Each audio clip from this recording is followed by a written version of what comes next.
Hello दोस्तों, नमस्कार। मैं प्रवीण मलिक आप सब लोगों का आज एक बार फिर से स्वागत करते हैं हम अपने क्लासरूम में।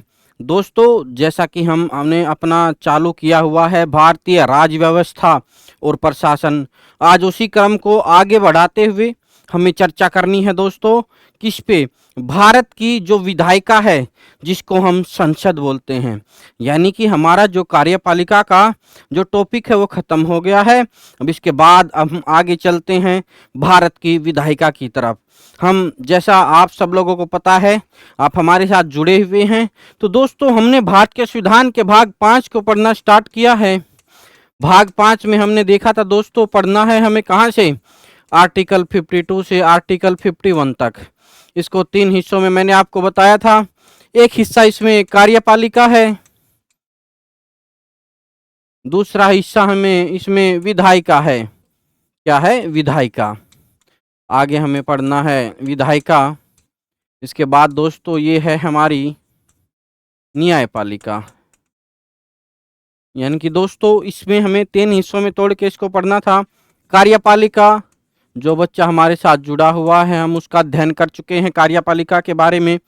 कार्यपालिका में दोस्तों हमने हमारे जो संवैधानिक जो मुख्य पद हैं उनके बारे में देखा। जो हमारी सरकार हैं, कौन कौन हमारी सरकार हैं, कैसे उनका गठन होता है।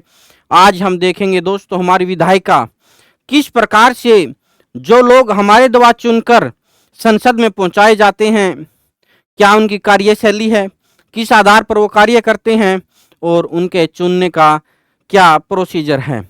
यानी कि दोस्तों आज हमने जो पढ़ना है वो हमारा टॉपिक है भारतीय जो लोकतंत्र है उसका सबसे महत्वपूर्ण स्तंभ संसद के बारे में हम चर्चा करने जा रहे हैं। दोस्तों ये आता है हमारा विधायिका के अंडर।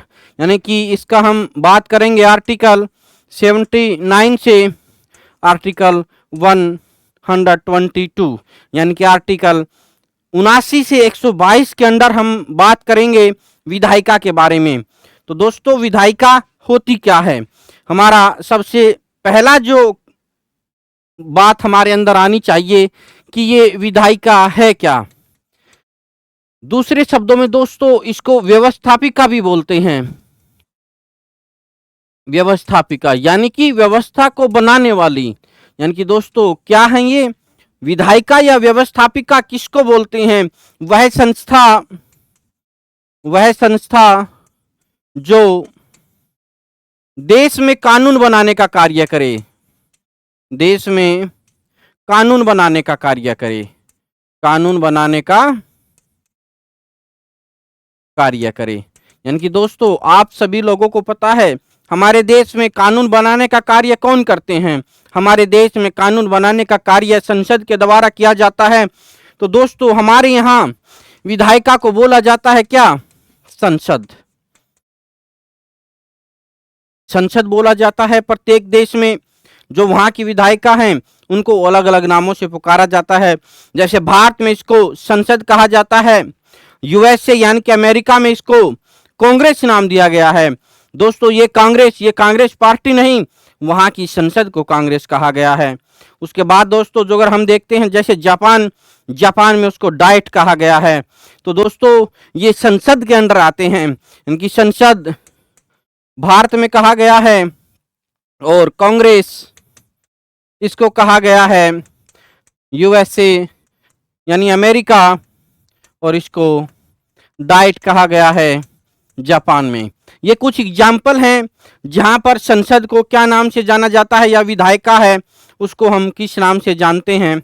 आगे हम बात करते हैं दोस्तों हमारा जो पूर्व विश्व का जो हम परिप्रेक्ष्य देखें तो विधायिका दो प्रकार से हम पूरे विश्व के जो लोकतांत्रिक या अलोकतांत्रिक देश हैं उनमें भी देखते हैं। तो दोस्तों विधायिका को भी दो हिस्सों में बांटा गया है।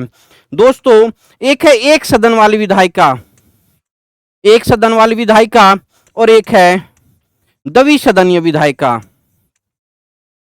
द्विसदनीय विधायिका यानी कि दोस्तों जैसे हमारे पड़ोसी देश चीन या उनका अनुसरण करने वाले लोग नेपाल, यहाँ पर एक सदन की विधायिका का प्रावधान है। लेकिन जैसे द्विसदनीय विधायिका है हमारा भारत, अमेरिका और ब्रिटेन, यानी कि दोस्तों विश्व के जो मुख्य लोकतांत्रिक देश हैं वहां पर लगभग द्विसदनीय विधायिका का प्रावधान है, लेकिन जहां थोड़ी निरंकुशतावादी लोग हैं वहां पर एक सदनीय विधायिका का प्रावधान किया गया है। यानी कि दोस्तों विधायिका भी दो प्रकार की हो सकती है, एक सदनीय और द्विसदनीय, और हमारे यहाँ इसको संसद बोला जाता है। तो दोस्तों हमें आगे जाके पढ़ना है मुख्य रूप से संसद, ये केवल आप लोगों को बताना इतना जरूरी है। हमें जो अगर संसद पढ़ रहे हैं, विधायिका पढ़ रहे हैं, तो हमें पता होना चाहिए कि जो अगर हमारे देश में ऐसी व्यवस्था है तो बाहर के देशों में किस प्रकार की व्यवस्था चलती है। तो दोस्तों आगे हम बात करते हैं हमारी संसद के बारे में। संसद, दोस्तों हमारी संसद किससे बन के बनी है? दोस्तों सबसे पहले राष्ट्रपति, लोकसभा व राज्यसभा, इन तीनों के सम्मिलित रूप को ही क्या बोला जाता है? संसद बोला जाता है। जब हमने राष्ट्रपति में कार्यपालिका पढ़ी थी तो उसके अंदर हमने राष्ट्रपति का एक विस्तृत अध्ययन किया था। उसमें हमने राष्ट्रपति की जो विधायिका शक्ति हैं उसके बारे में जब पढ़ा था तो बताया था कि राष्ट्रपति क्या है? संसद का एक अभिन्न अंग है। क्योंकि दोस्तों कोई भी जो अगर कानून बनेगा तो वो लोकसभा और राज्यसभा दोनों में पास होने के बाद राष्ट्रपति की स्वीकृति के बाद ही अधिनियम बनता है। यानी कि दोस्तों कोई भी प्रस्ताव यहां और यहां दोनों के पास होने के बाद भी जब तक राष्ट्रपति की स्वीकृति नहीं मिलेगी तो वो अधिनियम नहीं बनेगा। यानी कि यहां संसद के तीन स्तंभ है, क्या है? राष्ट्रपति, लोकसभा और राज्यसभा। अब हम देखते हैं कि लोकसभा और राज्यसभा का क्या विवरण है। दोस्तों ये जो पूरा स्वरूप है संसद का, जो अगर हम इसको देखें तो भारतीय संविधान के आर्टिकल 79 में इसका जिक्र किया गया है। 79 में बताया गया है कि भारत की जो संसद है उसका क्या क्या हिस्सा होगा। अब हम बात करते हैं लोकसभा व राज्यसभा के बारे में, क्योंकि राष्ट्रपति को तो हम डिटेल में पढ़ चुके हैं। लोकसभा है दोस्तों, लोकसभा को हम निम्न सदन बोलते हैं, निम्न सदन या प्रथम सदन, और राज्यसभा को दोस्तों उच्च सदन या क्या बोलते हैं इसको,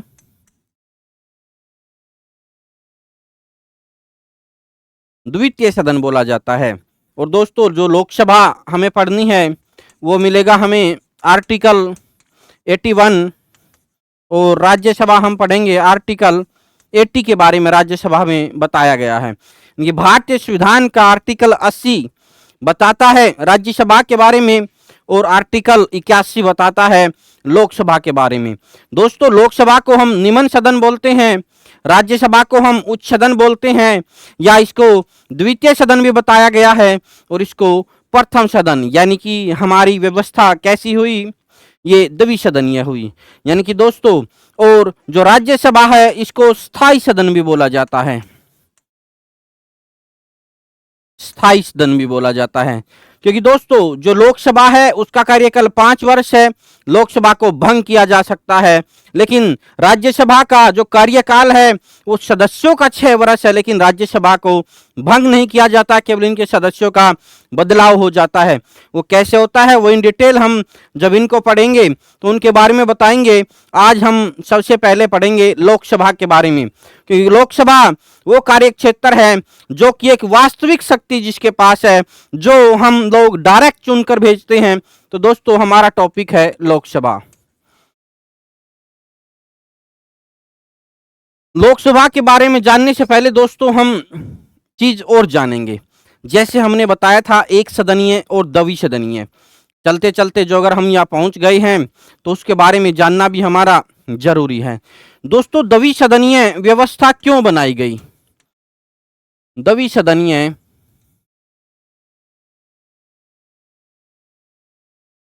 व्यवस्था के लाभ, यानी कि दोस्तों जब हमारा संविधान सभा के द्वारा बनाया जा रहा था तो उस समय प्रत्येक बात पर बारीकी से गौर किया जा रहा था कि आगे चलकर भविष्य के लिए हमारे देश के लिए क्या फायदेमंद है और क्या नुकसानदेह है।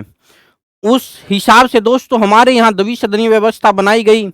इसके लाभ क्या हैं, इसके हम कुछ जो मुख्य लाभ हैं उनके बारे में चर्चा करेंगे।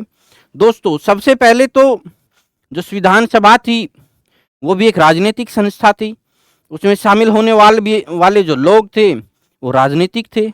तो दोस्तों सबसे पहला जो अगर हम मुख्य दृष्टि से देखें तो हमारे यहाँ चुनाव होता है डायरेक्ट चुनाव, जिसको हम प्रत्यक्ष चुनाव बोलते हैं, जिसके आधार पर लोकसभा के सदस्य चुने जाते हैं। दोस्तों अब हो सकता है कुछ महत्वपूर्ण लोग जो देश को चलाने के लिए जरूरी हैं, लेकिन भारत की जो जनता है वो उसको नकार देती है।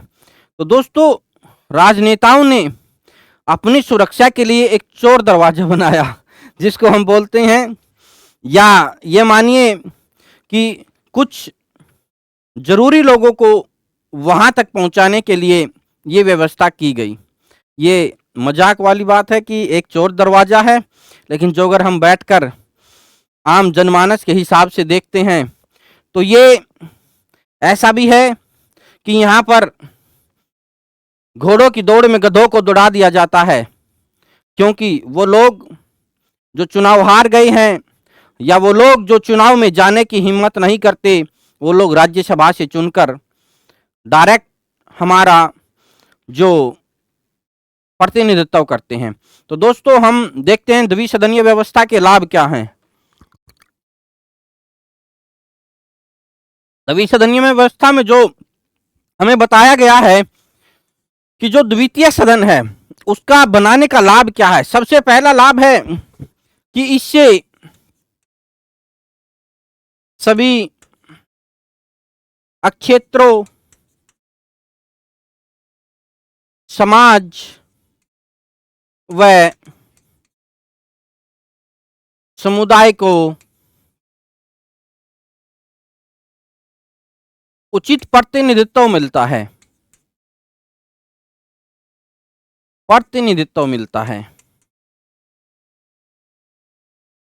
यानी कि दोस्तों यहाँ पर क्या है कि कुछ वो लोग जो लोकसभा में कवर नहीं किए गए, क्योंकि हमारे यहाँ अभी भी सामान्यतः 10 लाख लोगों के ऊपर एक सीट का प्रावधान जो हमने संविधान सभा के समय बनाया था उसको थोड़ा सा बदलकर जनसंख्या के आधार पर ही परिसीमन बनता है, लेकिन परिसीमन की कुछ फिक्स चीजें नहीं हैं। जब परिसीमन आयोग का गठन किया जाता है तो केवल उसी समय किस आधार पर परिसीमन होगा ये बताया जाता है। तो दोस्तों सबसे पहला लाभ इन्होंने बताया कि इससे सभी क्षेत्रों को, समाजों को व समुदायों को उचित प्रतिनिधित्व मिलता है। आगे चल के क्या लाभ मिलता है दोस्तों, प्रथम सदन से पास हुए प्रस्ताव पर दोबारा चर्चा की जा सकती है तथा उचित संशोधन भी हो सकते हैं।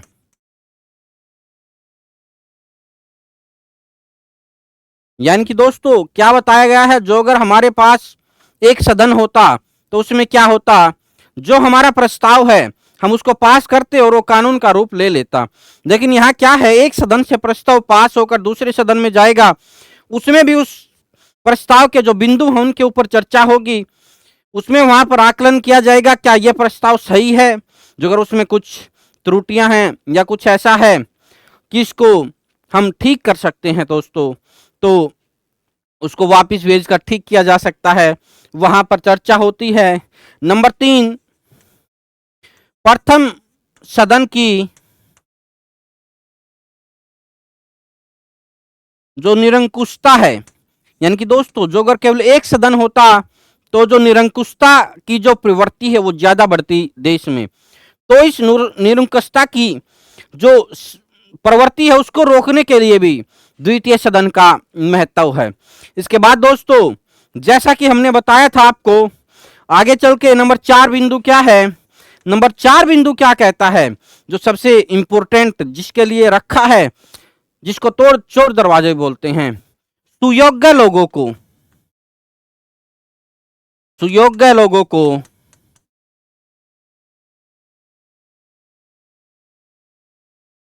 विधायिका में शामिल करने का मौका मिलता है।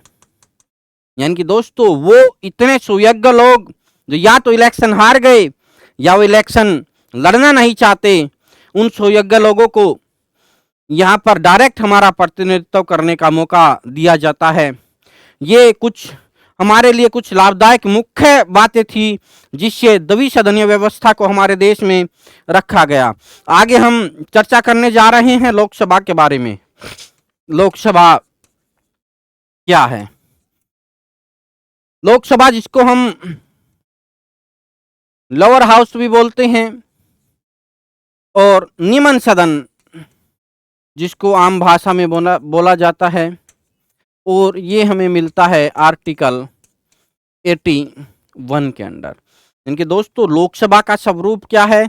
ये दोस्तों प्रत्यक्ष चुनाव के आधार पर, प्रत्यक्ष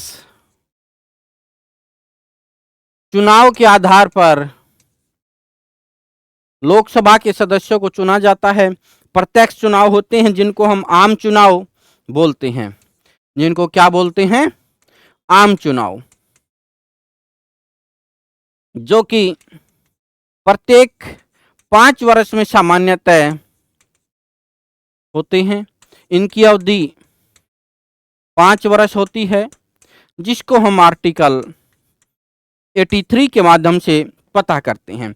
यानी कि दोस्तों हमारे देश में एक लोकसभा होगी जिसके सदस्यों का जो चयन है वो प्रत्यक्ष चुनाव के आधार पर होगा, और उस प्रत्यक्ष चुनाव में कौन लोग हिस्सा लेंगे? 18 वर्ष या उससे ऊपर के नागरिक। यानी कि दोस्तों दूसरे शब्दों में कहें तो भारत के वे सभी नागरिक जो मतदाता सूची में शामिल किए गए हैं, ये किस आधार पर? सार्वभौमिक वयस्क, और यहाँ पर वयस्क माना गया है 18 वर्ष। यानी कि जो नागरिक 18 वर्ष या उससे ज्यादा हो गया है वो अपना नाम मतदाता सूची में शामिल करेगा, और दोस्तों वो इसमें हिस्सा ले सकता है। और इसकी जो योग्यताएं हैं उसके बारे में चर्चा करें दोस्तों।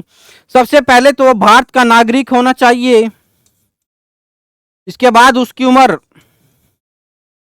25 वर्ष हो, लाभ के पद पर न हो, लाभ के पद पर न हो, मानसिक रूप से ठीक हो, मानसिक रूप से ठीक हो, और दूसरे शब्दों में कहें तो दिवालिया ना हो। यानी कि दोस्तों जो एक तो भारत का नागरिक हो और वो 25 साल का हो चुका हो, वह व्यक्ति लाभ के पद पर न हो, यानी कि वो किसी सरकारी नौकरी पे ना हो, या ऐसी किसी व्यवस्था में जहां वह राज्य से पैसे प्राप्त कर रहा है, अपने जो कार्य कर रहा है उसके बदले। कोई भी ऐसा व्यक्ति जो संवैधानिक पद पर है, एमपी है, एमएलए है, मंत्री है, मुख्यमंत्री है, प्रधानमंत्री है, राष्ट्रपति है, ये जितने भी पद हैं इनको लाभ का पद नहीं माना जाता। यानी कि जो पद राजनीति के माध्यम से लिए जाते हैं वो लाभ के पद में नहीं आएंगे। आगे बात करते हैं वो 25 वर्ष पार कर चुका हो। यानी कि ये हमारा मोटा मोटा स्ट्रक्चर है। जो अगर हम इसको देखें तो भारत में एक लोकसभा है जो संसद का हिस्सा है। ये आर्टिकल 81 हमें बताता है कि लोकसभा में क्या होगा। ये प्रत्यक्ष चुनाव के आधार पर होंगे, सार्वभौमिक वयस्क मताधिकार के आधार पर उसमें चुनाव होंगे, 18 वर्ष से लोग वयस्क होंगे, अवधि 5 वर्ष होगी, और अवधि के लिए जो आर्टिकल है वो आर्टिकल 83 बताया गया है। और यहाँ पर योग्यता बताई गई है कि भारत का नागरिक हो, 25 साल की उम्र पार कर चुका हो, या लाभ के पद पर न हो, उसका दिवालिया न निकला हो, यानी कि वो ऐसा ना हो कि उसने अपने आप को दिवालिया घोषित कर दिया हो, देश की संस्थाओं से पैसा लेके वो दिवालिया घोषित हो गया हो, इनके उसके पास कुछ पैसे होने चाहिए जिससे वह अपना प्रचार प्रसार कर सके, लोगों को बता सके कि हम आप लोगों के लिए उपयुक्त उम्मीदवार हैं। ऐसा न हो कि वो ज़्यादा शराब का बंटवारा भी कर दे। ये हम आगे चलेंगे, आगे बात करते हैं दोस्तों हमारी लोकसभा का जो स्ट्रक्चर है वो क्या है।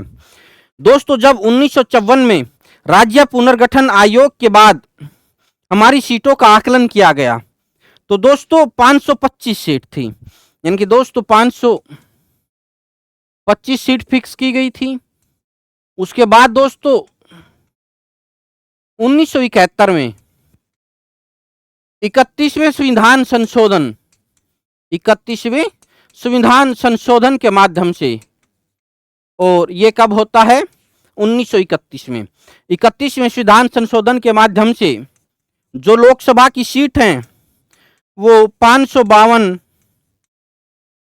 फिक्स कर दी। कब तक के लिए 2026 तक, यानी कि जो अभी हमारे इलेक्शन होते हैं वो किस आधार पर होते हैं 1971 की जनगणना के आधार पर हमारे इलेक्शन फिक्स किए गए, और 31वें संविधान संशोधन के माध्यम से जो अधिकतम सीट थी वो 552 की गई, और जो हमारे सदस्य चुने जाते थे जिनसे लोकसभा का निर्माण होता था वो सदस्य थे 545। यानी कि दोस्तों जो हमारे 7 सीटें हैं अभी उनका परिसीमन नहीं हो पाया है। ये 7 सीटें हम जो अगर मान के चले तो ये हम पीओके के लिए रखते हैं, लेकिन अभी हमारे जो यहाँ परिसीमन है वहाँ के हिसाब से हमारी जो सीटें हैं जहाँ से लोकसभा बनती है वो कितनी है 545। अब इस 545 में दो बातें हैं, 2 सीट और 543 सीट। आज के समय में जो अगर पूछें तो हमारी लोकसभा की कितनी सीटों पर चुनाव होता है 543 सीटों पर। ये 2 सीट हैं ये एंग्लो इंडियन के लिए रिजर्व की गई थी, इनका मनोनयन होता था। यानी कि दोस्तों जैसे आप लोगों को पता है हमारे यहाँ 543 सीटों पर इलेक्शन होते हैं, 2 सीटों का मनोनयन होता था। हमने जब राष्ट्रपति पढ़ा था उसकी जो विधायिका शक्ति है उसमें बताया गया था कि जो अगर राष्ट्रपति को ऐसा लगता है कि हमारे यहाँ एंग्लो इंडियन का प्रतिनिधित्व नहीं है तो वह 2 सीटों पर उनका मनोनयन कर सकता है। लेकिन दोस्तों इसको हमने संविधान के 104वें संविधान संशोधन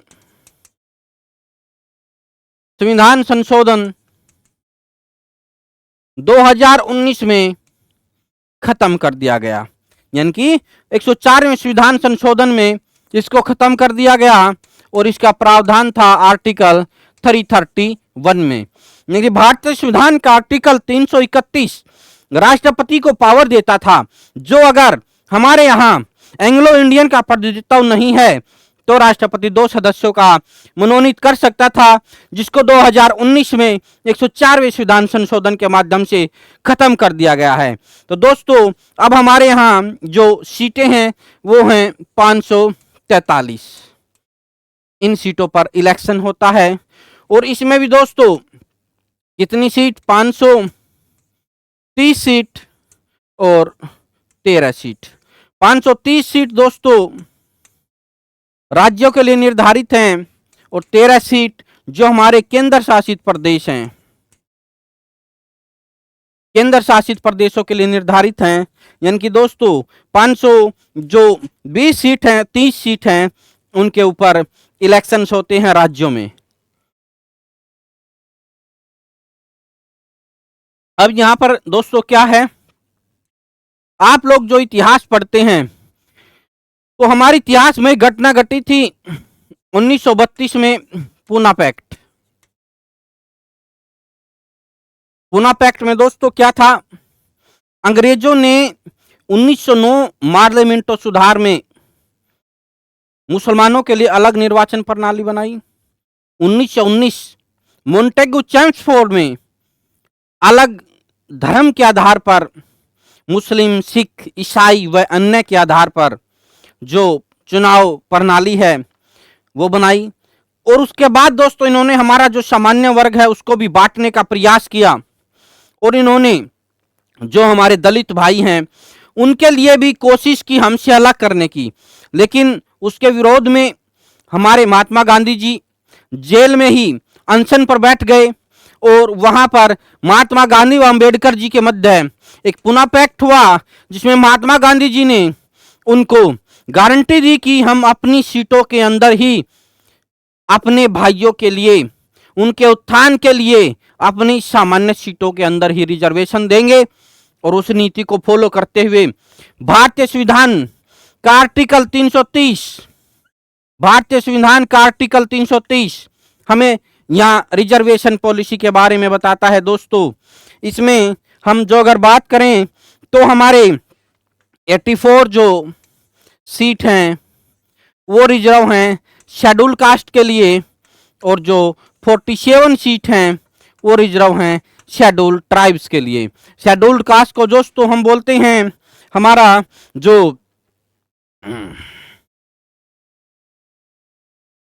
अनुसूचित जाति और शेड्यूल ट्राइब्स को बोलते हैं अनुसूचित जनजाति। यानी कि दोस्तों भारतीय संविधान का आर्टिकल 330 पावर देता है 84 सीट शेड्यूल्ड कास्ट के लिए और 47 सीट शेड्यूल्ड ट्राइब्स के लिए। 543 में से हर आम चुनाव में रिजर्व रहेंगी। यहां से जो उम्मीदवार होंगे वो यहां से बिलोंग करेंगे, लेकिन जो जिनको चुनने वाले लोग हैं वो भारत के सभी नागरिक होंगे। ये व्यवस्था भारतीय संविधान में की है। इसके बाद दोस्तों हम आगे चलते हैं। जो लोकसभा है, लोकसभा में पदाधिकारी क्या क्या हो सकते हैं, क्योंकि हमने देखा दोस्तों लोकसभा का स्वरूप, लोकसभा को चुनने के लिए क्या होता है, और जो लोकसभा के सदस्य होते हैं दोस्तों उनको सांसद या मेंबर ऑफ पार्लियामेंट बोला जाता है। उनको सांसद या मेंबर ऑफ पार्लियामेंट बोला जाता है, चाहे वो लोकसभा के सदस्य हो चाहे वो राज्यसभा के सदस्य हों। इनको सांसद या एमपीज, मेंबर ऑफ पार्लियामेंट या जनप्रतिनिधि भी बोलते हैं। जनप्रतिनिधि क्यों बोलते हैं दोस्तों, क्योंकि ये लोग आम जनता के द्वारा चुनकर आए हुए होते हैं, ये इनको जनप्रतिनिधि बोलते हैं। अब आगे दोस्तों देखते हैं हमारा लोकसभा के स्वरूप में कौन कौन पदाधिकारी होंगे, लोकसभा के कार्य क्या होंगे। जो लोकसभा के पदाधिकारी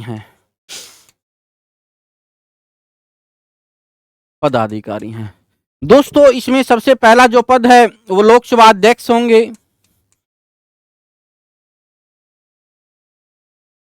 होंगे। इसके बाद उपाध्यक्ष और महासचिव। दोस्तों लोकसभा अध्यक्ष और जो उपाध्यक्ष हैं ये लोकसभा के जो मेंबर ऑफ पार्लियामेंट हैं उनके अंदर से ही चुने जाते हैं, उन्हीं के लोगों के द्वारा वही लोग होते हैं, यानी कि ये राजनीतिक पद है। और जो महासचिव है ये स्थायी पद है, ये अराजनीतिक पद है। ये है दोस्तों जो अगर हम बात करें हमारे लोकसभा अध्यक्ष, दोस्तों जो हमारे वर्तमान में लोकसभा अध्यक्ष हैं वो हैं ओम प्रकाश बिड़ला जी।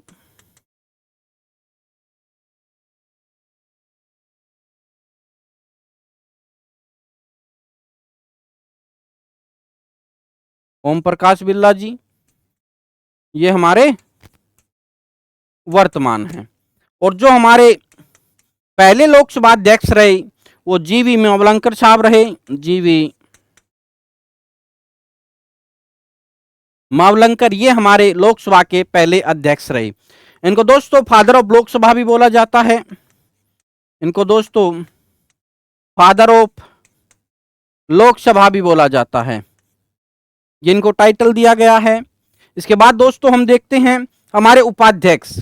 फिलहाल में दोस्तों हमारे इस लोकसभा में और इससे पहले जो लोकसभा का कार्यकाल था हमारा कोई भी उपाध्यक्ष नहीं बनाया गया। और जो हमारे पहले फर्स्ट उपाध्यक्ष रहे वो अनंत स्वामी अयंगर जी रहे हैं। ये हमारे पहले जो उपाध्यक्ष हैं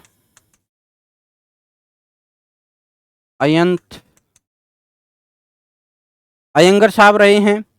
दोस्तों जो उपाध्यक्ष का पद है वो जर्नली संविधान की जो लोकसभा की जो कार्य प्रणाली है उसको बैलेंस करने के लिए सामान्यतः विपक्ष की पार्टी को दे दिया जाता है। ये जो लोकसभा का अध्यक्ष और उपाध्यक्ष, अध्यक्ष तो बनेगा ही लेकिन उपाध्यक्ष बनाने का जो अधिकार है वो इन्हीं सदस्यों का है। अब इसमें क्या है दोस्तों, इनका संचालन कैसे होगा। लोकसभा की अध्यक्षता कौन करेगा, अध्यक्ष करेगा। अध्यक्ष के बाद उपाध्यक्ष या एक पैनल करेगा। आप लोगों ने जनरली देखा, जैसे हमारा संसद टीवी आता है उसमें कई बार हमारे ओम प्रकाश बिरला जी चेयर पर नहीं होते, तो क्या है दोस्तों, एक 10 लोगों का पैनल बना दिया जाता है क्रम के हिसाब से। जो अगर ये नहीं है तो ये नहीं है तो ये, इस हिसाब से इनका वो होता है। दोस्तों लोकसभा अध्यक्ष के बारे में कुछ बातें जैसे हमने देखी, पहला अध्यक्ष, दूसरा जो अध्यक्ष था वो जो पहले हमारे उपाध्यक्ष थे वही जाके अध्यक्ष बने। पहली महिला अध्यक्ष कौन रही, पहली महिला अध्यक्ष, लोकसभा अध्यक्ष, यहां आप याद रखिएगा मीरा कुमार हमारी पहली महिला अध्यक्ष रही। और दोस्तों पहले गैर कांग्रेसी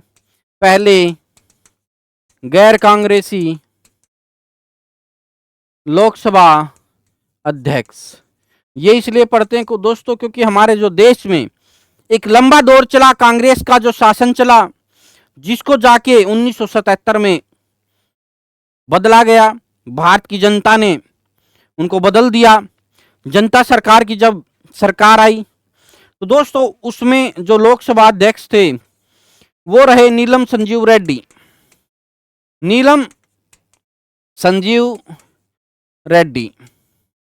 ये लोकसभा के अध्यक्ष रहे और जो बाद में जाके भारत के राष्ट्रपति बने। नीलम संजीव रेड्डी के बारे में दोस्तों, एक तो ये लोकसभा अध्यक्ष रहे, भारत के राष्ट्रपति बने, और राष्ट्रपति के बारे में भी दोस्तों है ये पहला चुनाव अपना हार गए और जो दूसरी बार है ये निर्विरोध ये राष्ट्रपति चुने गए। यानी नीलम संजीव रेड्डी जी लोकसभा के अध्यक्ष रहे, उसके बाद इन्होंने राष्ट्रपति का चुनाव लड़ा और ये राष्ट्रपति का चुनाव हार गए, लेकिन उन्होंने हार नहीं मानी। उसके बाद इन्होंने दूसरी बार राष्ट्रपति का चुनाव लड़ा और इनको निर्विरोध राष्ट्रपति चुन लिया गया। यानी कि दोस्तों इनको बिना किसी चुनाव के माध्यम से कोई इनका कंपटीटर नहीं रहा, इनको भारत का राष्ट्रपति चुना गया। ये हमारे कुछ पॉइंट्स हैं। इसके बाद दोस्तों लोकसभा का जो अध्यक्ष है उसका चुनाव होता है कहां से, जितने सदस्य हैं वहां से। यानी कि दोस्तों जिसको बहुमत मिलता है वो अध्यक्ष बन जाता है। और अध्यक्ष बनने के बाद दोस्तों एक जिसको हम रिवाज बोलते हैं वो क्या है दोस्तों, जिसको भी अध्यक्ष चुन लिया जाता है भारत में प्रधानमंत्री और लोकसभा का जो विपक्ष का नेता है वो दोनों लोग इनको चेयर तक छोड़ के आते हैं।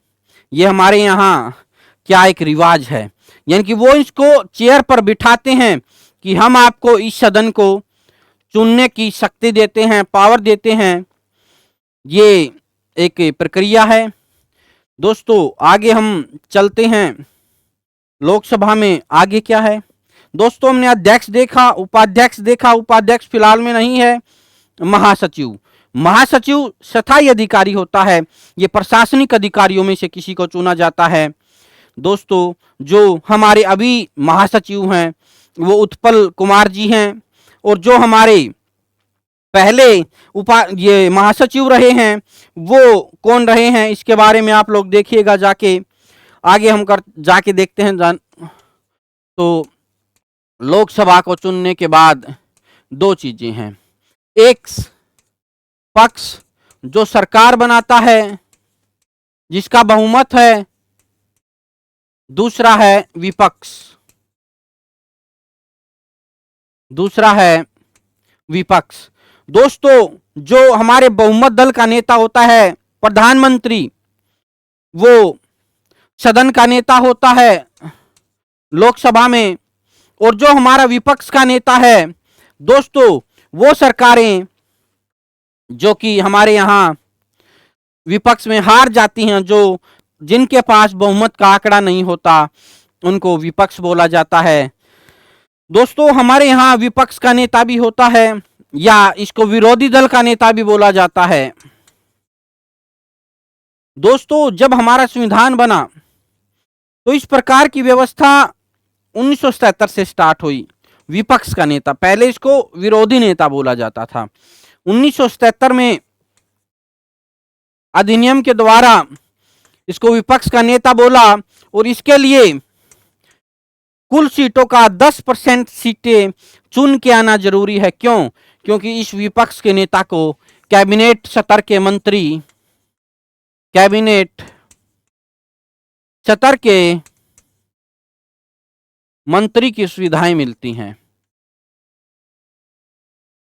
यानी कि दोस्तों, वो व्यक्ति या वो पार्टियां जो चुनाव हार गई हैं, लेकिन उनके पास कुल सीटों का 10% आंकड़ा है, उनमें से भी एक व्यक्ति जो विपक्ष की आवाज है, जो उनका मुख्य आदमी है, उसको कैबिनेट स्तर की सुविधाएं दी जाती हैं। ये कब से स्टार्ट हुआ? 1977 से। जो हमारी अभी लोकसभा चली हुई है, उसमें हमारे सदन के नेता हैं प्रधानमंत्री नरेंद्र मोदी जी, और हमारे विपक्ष के नेता हैं राहुल गांधी जी, राहुल गांधी जी। तो दोस्तों, ऐसे हमारी लोकसभा का जो स्ट्रक्चर है वो तैयार होता है। इसके बाद हम देखते हैं लोकसभा के अध्यक्ष के क्या कार्य हैं, जो सबसे इंपॉर्टेंट है। लोकसभा को चलाने वाला कौन है? लोकसभा की गतिविधियां आप लोगों ने देखी होंगी। ओम बिरला जी ऊपर कुर्सी पे बैठे हैं, वो सभी सांसद सदस्यों को बारी बारी से बोलने का समय देते हैं। विपक्ष वालों को जल्दी ही वो खत्म कर देते हैं, रुक जाओ खत्म हो गया, माननीय बैठ जाइए।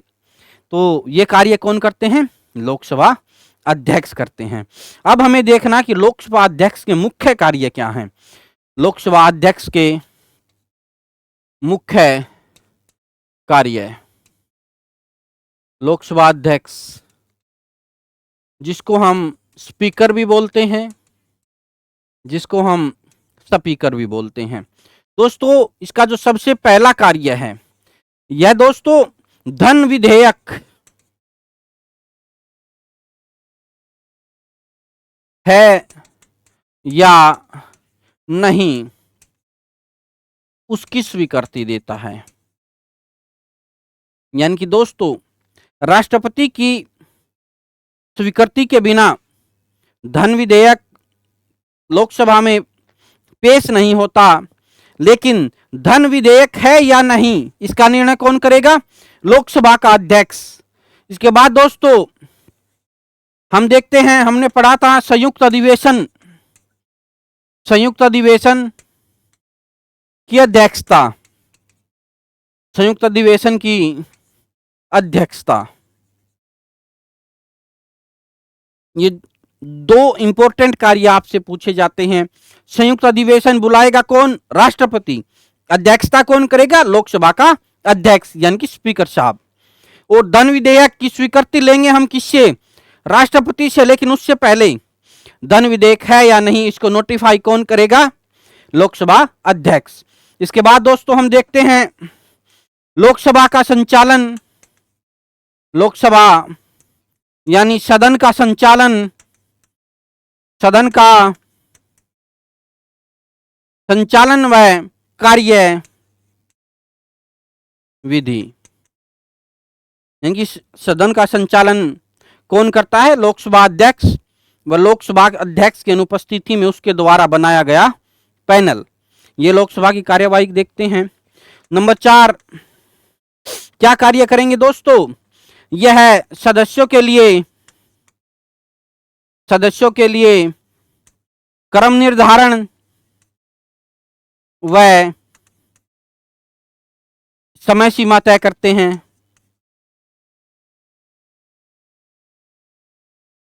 समय सीमा तय करते हैं।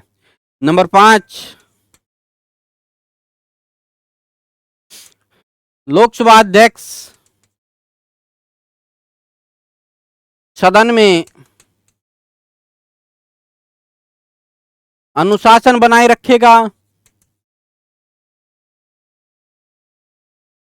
ये किस आधार पर होगा? दोस्तों, जो अगर कोई हंगामा करेगा तो उसको शांत करवाएगा या उसको सस्पेंड कर देगा, उसको सदन से बाहर जाने के लिए बोलेगा, या दोस्तों मार्शल बुलवाकर उसको सदन से बाहर भी फेंकवा सकता है। यानी कि दोस्तों, कई बार आप लोगों ने देखा सदन में बहुत गर्मागर्मी हो जाती है। लोकसभा अध्यक्ष के बार बार कहने के बाद भी सदस्य इतने उत्तेजित हो जाते हैं कि वो हंगामे से बाज नहीं आते, तो मजबूरी में या तो लोकसभा को स्थगित कर देता है या वहां का अनुशासन बनाने के लिए उनको बार बार टोकता है कि आप ऐसा मत कीजिए, या उनको बोलता है कि आप सदन से बाहर चले जाइए। और जो अगर इन दोनों सिचुएशन के बाद भी कोई सदस्य हंगामा करता है तो दोस्तों वहां पर मार्शल होते हैं, जो सुरक्षा कर्मी हैं, उनको बुलवाकर जबरदस्ती भी सदन से बाहर फेंकवा सकता है। दोस्तों, दूसरी बात, जो लोकसभा है उसमें प्रश्न पूछने का जो क्रम है वो होता है। अब लोकसभा की ये कार्य हैं लोकसभा अध्यक्ष के। अब लोकसभा की शक्तियां देखेंगे हम। ये थे लोकसभा के अध्यक्ष के कार्य। लोकसभा की शक्तियां, लोकसभा की शक्तियां क्या हैं? तो हमारा अगला हेडिंग है लोकसभा की शक्तियां। लोकसभा की शक्तियां, इसमें दोस्तों जो सबसे पहले कार्य क्या है लोकसभा की? दोस्तों, कानून प्रस्ताव को पास करवाना। यानी कि दोस्तों लोकसभा में कोई प्रस्ताव पेश होता है तो वो पास होगा लोकसभा में सदस्यों के द्वारा। यहां पर प्रस्ताव पास होता है दोस्तों, प्रस्ताव पास करके ही कानून बनता है। यानी कि दोस्तों कानून को पास करने का कार्य लोकसभा की शक्ति है। कार्यपालिका पर नियंत्रण, कार्यपालिका पर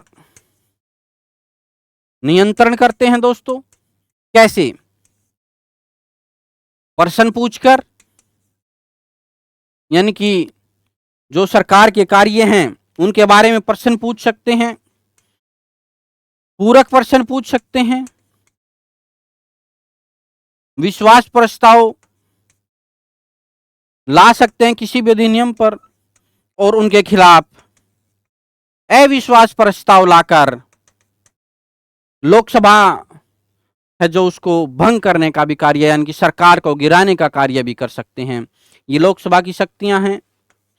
नंबर 3, भारत में जो वित्त विधेयक है या धन विधेयक है, धन विधेयक पेश होता है। क्योंकि दोस्तों जो धन विधेयक है वो केवल लोकसभा में ही पेश हो सकता है।